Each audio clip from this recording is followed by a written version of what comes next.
Shanghai electric ने की electric के शेयर खरीदने की पेशकश वापस ले ली है। शंघाई इलेक्ट्रिक ने अब के इलेक्ट्रिक के शेयर्स खरीदने की उसको वापस ले लिया है। बार बार हमें सीपैक बताया जाता था, जो मियां साहब को मिला था तोहफा।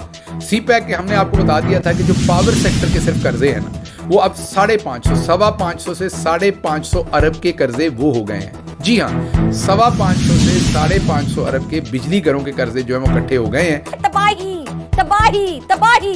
पाकिस्तान के अंदर ऐसा महसूस हो रहा है कि आने वाले कुछ महीनों में श्रीलंका जैसा माहौल होगा, अवाम सड़कों के ऊपर होगी और फिर अरब स्प्रिंग की वो बार बार बातचीत कर रहे हैं, जहां पर डायनेस्टीज की बिल्कुल उन्हें उखाड़ पिछाड़ की गई, डायनेस्टीज की ईंटें उखाड़ कर फेंक दी गई थी, और वही माहौल और वो प्रोजेक्ट कर रहे हैं कि पाकिस्तान के अंदर बनने वाला है। खाने के लिए रोटी नहीं है, 12% लोग भिखारी हो गए, 12%।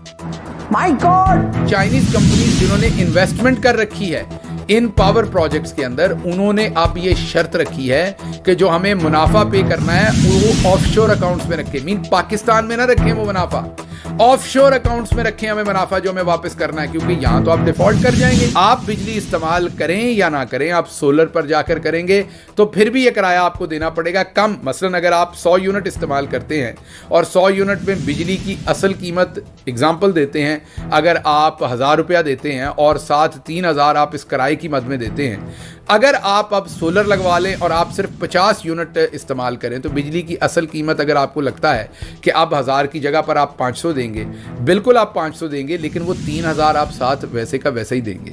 वो जो किराया है ना बिजली का, वो आप वैसे का वैसा पूरे का पूरा, भले बिजली ना भी इस्तेमाल करें, कनेक्शन लगा हुआ है तो आपको देना पड़ेगा। और अगर आप कनेक्शन कटवा भी देंगे ना, तो अगले आने वाले दिनों में हुकूमत ऐसा कानून बनाएगी कि हर पाकिस्तानी को ये कर्जा देना पड़ेगा। उसकी वजह यह है कि ये किकबैक्स जब दिए गए थे तो इतने महंगे ये मंसूबे लगाए गए थे कि ये पूरी दुनिया में ऐसे मंसूबे नहीं लगे हुए। चीन से हमारी दोस्ती खत्म हो जाए तो हम उनका कर्जा जो है वो कैसे अदा करेंगे। और वो जो आज शहबाज शरीफ साहब उछल के कहते हैं कि we are in the debt trap, वो डेट ट्रैप किसका है, ये लफ्ज किसका है? ये लफ्ज अमेरिकन कांग्रेस ने बोला था कि पाकिस्तान डेट ट्रैप के अंदर है। तुम 50 साल जो है अमेरिका से कर्जा लो, तुम 138 अरब डॉलर उनका खाओ और तुम ट्रैप में ना आओ, और तुम चाइना के 40 अरब डॉलर जो है जिसके ऊपर तुमने मोटरवेज वगैरह बनाए हुए हैं, उसको तुम डेट ट्रैप कहते हो। पाकिस्तान की इकॉनमी का तो बेड़ा गर्क हो गया। हमें हमारा पैसा ना मिला तो हमें क्या पता। तो हमें अब ट्रस्ट नहीं है पाकिस्तान के बैंकों पर और पाकिस्तान के सिस्टम पर, तो ऑफशोर रखें ये सारा पैसा, ताकि अगर हमारे आप लोग डूबते भी हैं तो हमारा पैसा हमें ज़रूर मिल जाए। ये उन्होंने नई रिक्वायरमेंट रखी है जनाब। तो आप खुद सोच लें कि मामलात किधर जा रहे हैं। अब वो चीनी कंपनीज जो हैं वो पाकिस्तान के बैंकिंग सिस्टम और पाकिस्तान की माशी हालात पर ये, और कल ही टिकर्स हमने आपके सामने रखे थे, परसों ही जो DG ISPR साहब ने इनडायरेक्टली जारी किए थे। कल तो प्रेस कॉन्फ्रेंस की थी जिसमें उन्होंने कहा था कि मुखलस की आदत जो है उनके ज़ेरे साया पाकिस्तान जो है वो तरक्की की मंजिलें तय कर रहा है, और पाकिस्तान ने पता नहीं क्या कुछ कर दिया है पिछले 1-2 साल के अंदर, और अब हालात ये हैं वो हमने आपके सामने रख दिया है।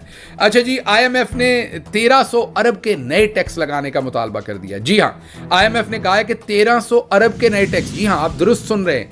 बिजली आपकी अब 100 रुपये यूनिट के करीब पहुंच गई है, गैस 4-5 दफ़ा महंगी हो चुकी है, आटा आपका सस्ता किसान ने थोड़ी देर किया था, अब तंदूर वाले जो हैं वो भी 16 रुपए की रोटी नहीं दे रहे, वो भी 20 रुपए की। इस्लामाबाद में नोटिफिकेशन वापस हो गया है। महंगाई बाकी क्या हुई है मुझे बताने की आपको ज़रूरत नहीं है, लेकिन IMF ने कहा है कि 1300 अरब रुपए के पाकिस्तानियों के ऊपर टैक्स और लगाएं।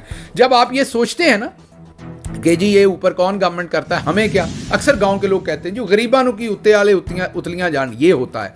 आपको ये समझने की जरूरत है, आपकी माचिस तक महंगी होती है जब गलत बंदा ऊपर बैठा होता है, आपकी खाद की बोरी महंगी होती है, आपका साइकिल महंगा होता है, साइकिल का टायर महंगा होता है, बिजली का यूनिट महंगा होता है, बच्चे की फीस, जो बच्चे के जिस्म पर कपड़े का आप मीटर लेकर जो आप उसकी निकर सीते हैं ना, वो तक महंगा होता है, जो सीने के लिए धागा इस्तेमाल होता है वो तक महंगा होता है, आपने जो दवाई खानी है वो तक महंगी होती है। तो हुक्मरान कौन होता है, ये बहुत इंपॉर्टेंट फैसला होता है जब आप वोट देने लगते हैं, और कई दफ़ा वोट बेच देते हैं या बरादरी के चक्कर में या किसी और चक्कर में। इस दफ़ा तो खैर नहीं हुआ, आपने इमरान खान को वोट डाला, मैं पुराने ज़मानों की बात कर रहा हूँ, पुराने इलेक्शंस की। तो ये 1300 अरब के आप नए टैक्स लगेंगे इन चोरों की वजह से, और भरेंगे आप हर चीज़ में, महंगाई को आप फेस करेंगे। क्या लोगों पे बीत रही है, गंदम के काश्तकारों पे क्या बीत रही है। हर रोज एक नया पहलू उसका सामने आता है, हर रोज एक नई शख्सियत, एक नया अदारा, एक नई वजारत। माफियाज हैं, मुल्क माफियाज के हवाले है। एक एक रुपए को लोग तरस गए, एक एक रुपए को लोग तरस गए। खाने के लिए रोटी नहीं है। 12% लोग भिखारी हो गए, 12% मुल्क में। और ये ज़हनी माजूर जो हैं, जिस्मानी ज़हनी नफ्सियाती माजूर, जरदारी और नवाज शरीफ और शहबाज शरीफ, क्या किया शहबाज शरीफ साहब ने? ये मुकाबला करेंगे इमरान खान का।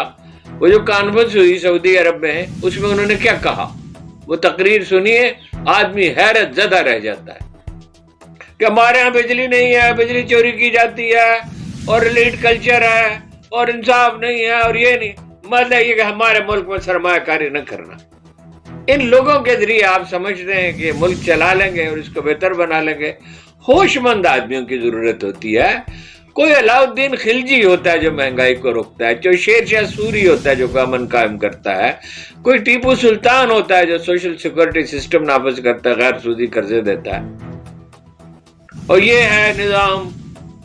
9.5 लाख आदमी निकाले थे उससे प्रोग्राम से, बेनजीर इनकम सपोर्ट प्रोग्राम से। पहली बात यह, बेनजीर इनकम सपोर्ट प्रोग्राम क्या, बेनजीर ने मुल्क की कौन सी खिदमत अंजाम दी जी? $5 बिलियन की स्मगलिंग होती है अफगानिस्तान से। तारे लगा दी, पेट्रोलिंग का बंदोबस्त हो गया, मगर वो पुलिस कहां है जो सड़कों पे स्मगलिंग करने वालों को रोक ले?